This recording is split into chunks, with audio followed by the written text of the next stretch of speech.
Welcome to this explainer. I'm absolutely thrilled you're here today because we're going to unpack something that beautifully bridges ancient Eastern philosophy with literal, observable physical reality. We're talking about the true meaning of finding a guru, and then we're going to look at actual physical evidence of internal energy. Specifically, this totally fascinating phenomenon in Qigong known as the cinnabar palm. So if you've ever been even a little bit curious about meditation, internal energy, or just how the mind and body connect in ways we rarely ever talk about, well, you're in exactly the right place. All right, let's dive right in. Let's start by totally redefining a concept you've probably heard a million times in pop culture, the guru. When we hear that word, most of us instantly picture this untouchable, mystical figure just meditating on a mountaintop, right? Like the absolute top, the most flawless teacher imaginable. But actually, in the context of Tibetan Buddhism, that definition is a massive misunderstanding. The practical, real meaning of the word guru is wonderfully humble. It literally just means someone slightly ahead. That's it. Just a person who's a few steps further along the path than you are. So the crucial takeaway here is that a guru isn't some flawless deity. They're just a guide who knows the terrain because, well, they just walked it themselves. And that humility leads us perfectly into this quote. It says, "The main reason Tibetan Buddhism values the guru is that the guru has precious, actual practice experience." And honestly, this is what truly matters. It's not about them having supernatural powers or being totally detached from human struggles. No. A guru's real value lies in their lived experience. They've put in the hours. They've sat with the discomfort. They represent a living, breathing case study of the practice. They know exactly what the roadblocks feel like, and more importantly, they know how to get past them because they actually did it, rather than just theorizing about it from afar. Moving on to Section 2, the limits of ancient texts. Let's look at why reading isn't enough. There's this really unfortunate chronological reality to relying purely on books for spiritual or energetic practices. Just look at this progression. Step 1, people read the text. But, it's often super dense, translated across centuries and totally different cultures, which leads to Step 2. Because it's so complex, they completely misunderstand the core concepts. Then Step 3, even if they do somehow grasp the words, they filter it through their modern biases and just end up disagreeing with what they read.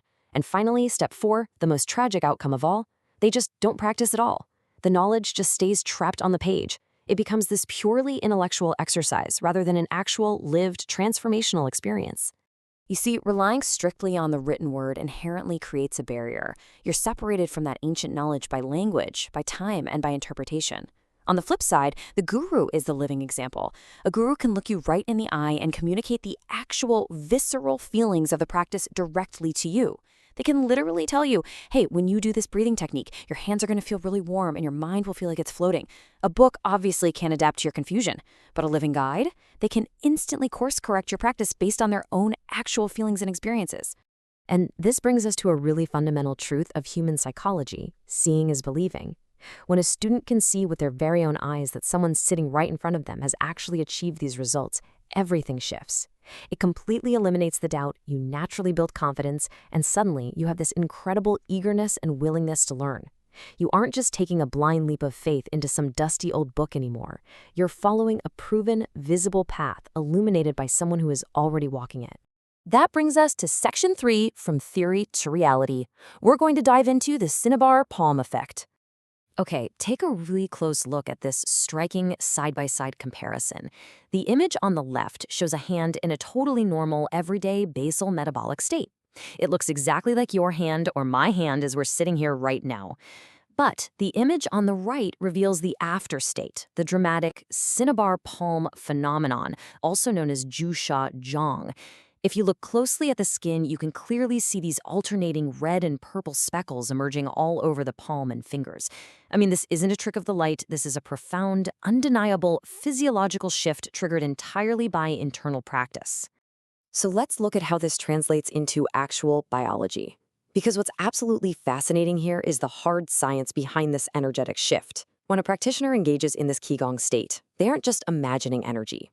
The physical change happens because qi, which is internal energy, and blood massively rush out to the extremities. Blood and nerve signals literally pour into the palm. Now, medically speaking, this results in observable vasodilation, which is just the widening of the blood vessels. This process dramatically increases what we call hydrostatic pressure in the hand, pushing the blood closer to the surface of the skin. And that is exactly what creates that vivid red and purple speckled cinnabar effect we just looked at.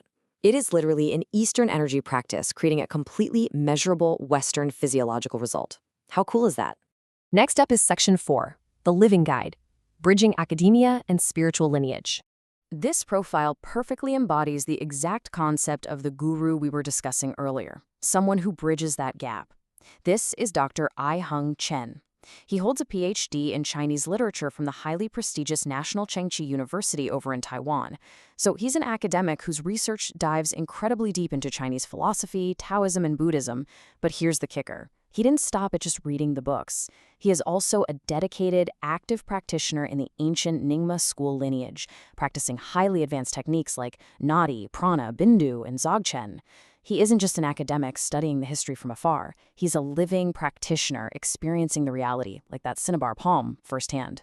And because he really truly understands the profound necessity of having that living connection, Dr. Chen shares this wonderful, heartfelt blessing with us. Blessing to everyone finding their guru for learning Qigong or meditation.